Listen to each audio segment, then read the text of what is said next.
Look, the point we've arrived at now is that we are facing a new regionalized world. In the Western Hemisphere, the United States will continue to exist as a regional superpower. In the East, China. In the North, Russia. And in its own neighborhood, Turkey, with Israel attempting to position itself against Turkey as Turkey vies for regional leadership. Actors aligned with those moves include Greece and other regional partners, and efforts are underway to draw in outside players. At the same time, the United Kingdom is trying to play a different game.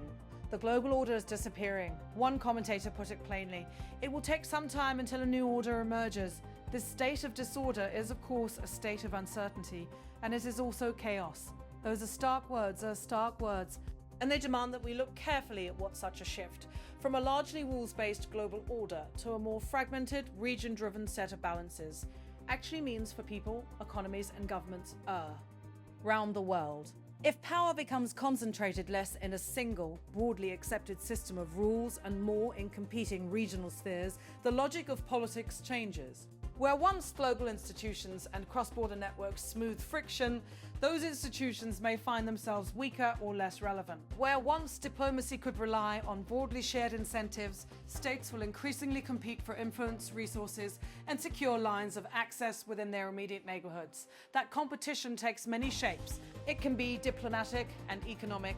It can be asymmetric, cyber operations, disinformation campaigns, covert influence. And it can become kinetic. Proxy fights, limited cross-border strikes, and cycles of escalation that are harder to contain because the old global mechanisms for de-escalation are frayed. Wars, conflicts, terrorism, migration, they produce every kind of crisis, the analyst warned. So can we say a very large economic depression is coming? And economic depression is coming. Every time a region slips into protracted instability, the economic consequences ripple outward. Supply chains reroute, energy markets tighten or become volatile. Insurance and financing costs rise. Refugee flows increase pressure on neighboring states, and in many cases, on countries far beyond the immediate conflict zone.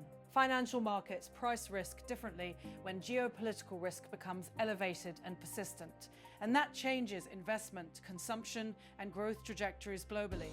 When defense budgets climb, that's not just a line item on a national ledger. That money is drawn from other priorities.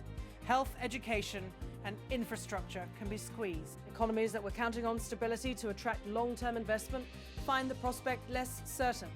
And the human toll, the displacement, the loss of livelihoods, the breakdown of community is not something that balance sheets capture fully. Beyond that, unfortunately, an age of regional wars is coming, the voice continued. That's why defense spending by all international actors in the world has reached the highest level to date. This, then, is the greatest indicator of a great war. I do not expect a new world war. I expect a chain of regional wars. And in this regard, it seems we will face a process in the Middle East in which Turkey and Israel come into indirect confrontation. It is a claim that deserves careful parsing. The idea of an outright global war remains, in the eyes of many analysts, unlikely for now. Instead, the concern centers on a concatenation of smaller overlapping conflict, each with its own triggers and dynamics, but together capable of producing a level of instability that looks and feels like a larger conflagration. Consider how regional competition can cascade. A localized clash over maritime rights in one sea can inflame nationalist sentiment elsewhere. A proxy engagement in a neighboring country can draw in more distant data, test through alliances or commercial interests. Cyber attacks on critical infrastructure can erode public confidence and force governments to respond in ways that widen the aperture for confrontation. When states see their relative standing threatened, they act to secure strategic depth. Bases, access to ports, energy corridors, and political allies.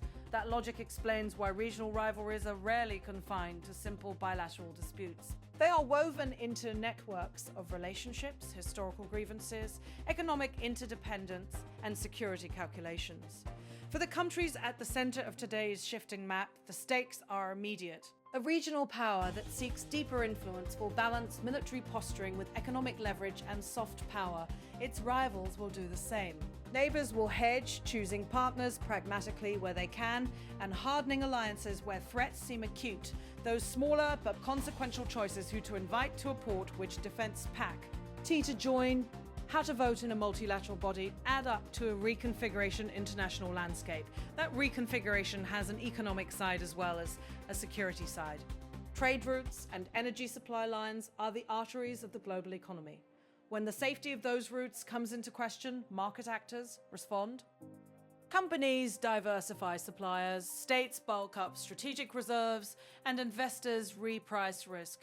The result can be higher costs for consumers, tighter credit conditions for businesses, and slower global growth. For economies that are already vulnerable, relying on imported energy or dependent on tourism and trade, the shock is magnified.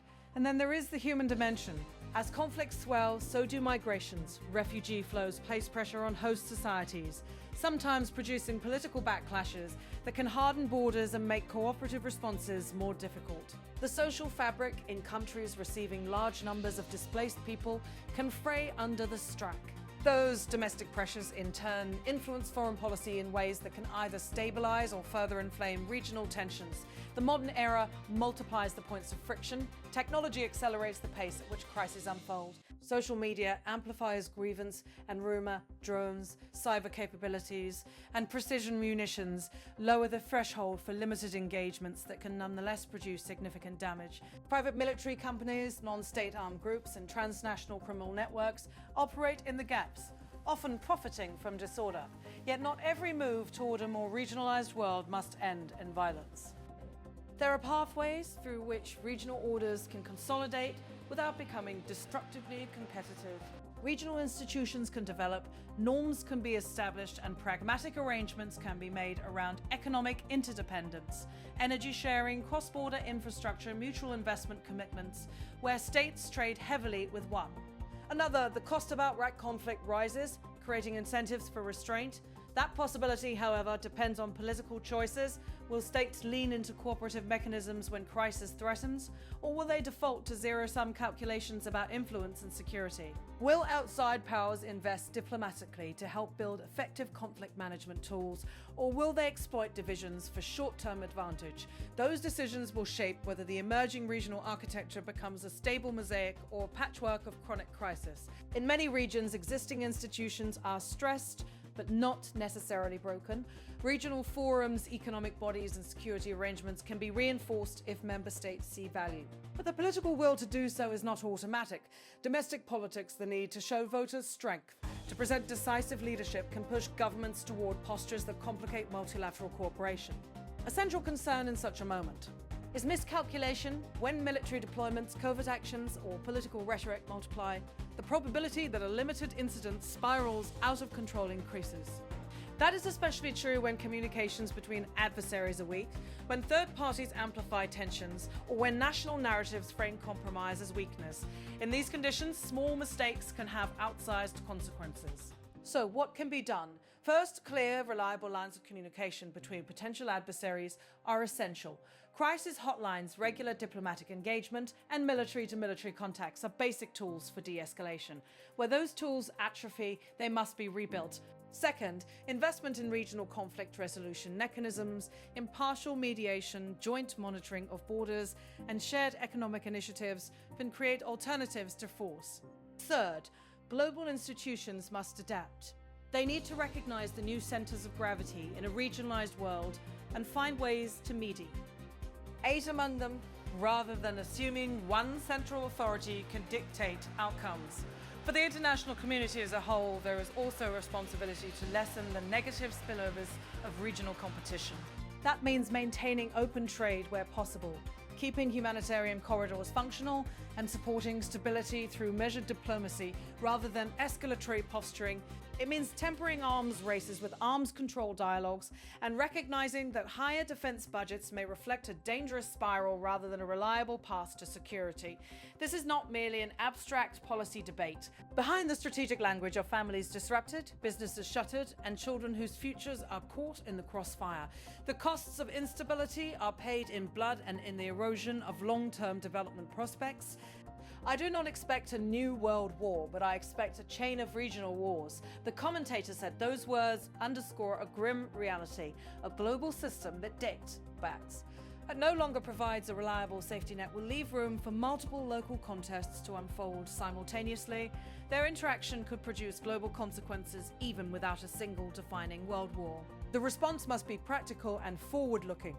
Governments should double down on diplomacy even when domestic politics make that inconvenient. Civil society and business leaders can work to keep economic ties resilient and to provide lifelines to communities most at risk. International organizations should focus on the business of risk reduction, early warning systems, humanitarian preparedness, and mediation capacity. And citizens everywhere should recognize that security is not achieved solely through military readiness, but through economic resilience, social cohesion, and effective governance. If this moment is a test of whether the international system can manage a transition from one set of dominant structures to another, then the outcome will hinge on the sea, voices of both powerful and smaller states. Will they opt for defensive, zero-sum strategies that entrench competition, or will they pursue creative cooperative frameworks that channel rivalry into predictable rule-governed interaction? There are no easy answers. The world we are entering will have fewer automatic stabilizers and more contingent balances. That makes transparency, patience, and a robust commitment to diplomacy more important than ever. It also means the public must be prepared for a period of heightened uncertainty, a time in which economic cycles may be disrupted and in which security risks require careful management to avoid spirals of violence. Ultimately, the test will reveal whether regionalization becomes a driver of conflict or a new architecture for managing human affairs at a scale that is more immediate and potentially more responsive. If regional orders can be knit together with clear rules, mutual interests, and mechanisms for resolving disputes, the world may find a different kind of stability, if not the chain of localized wars that some fear could reshape the lives of millions. The prognosis from the speaker was blunt. This state of disorder is, of course, a state of uncertainty, and it is also chaos. It is a warning we should take seriously, not because it is inevitable, but because the conditions he describes have real consequences unless policymakers, civic leaders, and international institutions act with foresight. History shows that transitions in global order can be violent and disruptive, but they can also be moments of invention. New institutions emerge, new patterns of cooperation are created, rival powers learn to manage their differences. The question before us is which path we choose. Will we respond to fragmentation with counterproductive competition, raising the risks of conflagration and economic pain, or will we seize the hard work of building frameworks that reduce uncertainty and preserve human security? The coming years will be consequential. The map of power is changing, and with it the rules that once seemed permanent. The task now is to manage that change so the worst outcomes are avoided and the best outcomes, resilient economies, stable borders, functioning institutions, are made possible. That will require a level of political courage and international creativity that in many places has been in short supply. But if the alternative is an era in which wars, migration, terrorism, and economic breakdown become the daily reality for millions, then the urgency of action is clear. The choice is not between chaos and a single global authority. It is between a chaotic drift into overlapping conflicts and a deliberate effort to design new ways of living and trading together across a changing world. As the Analysts concluded, I do not expect a new world war, but I expect a chain of regional wars. Let that prediction be a call to prevention, to diplomacy over brinkmanship, to code. Operation where possible, and to the hard, persistent business of building institutions that can manage competition without unleashing widespread suffering. The future is not predetermined. It will be shaped by the decisions we make now.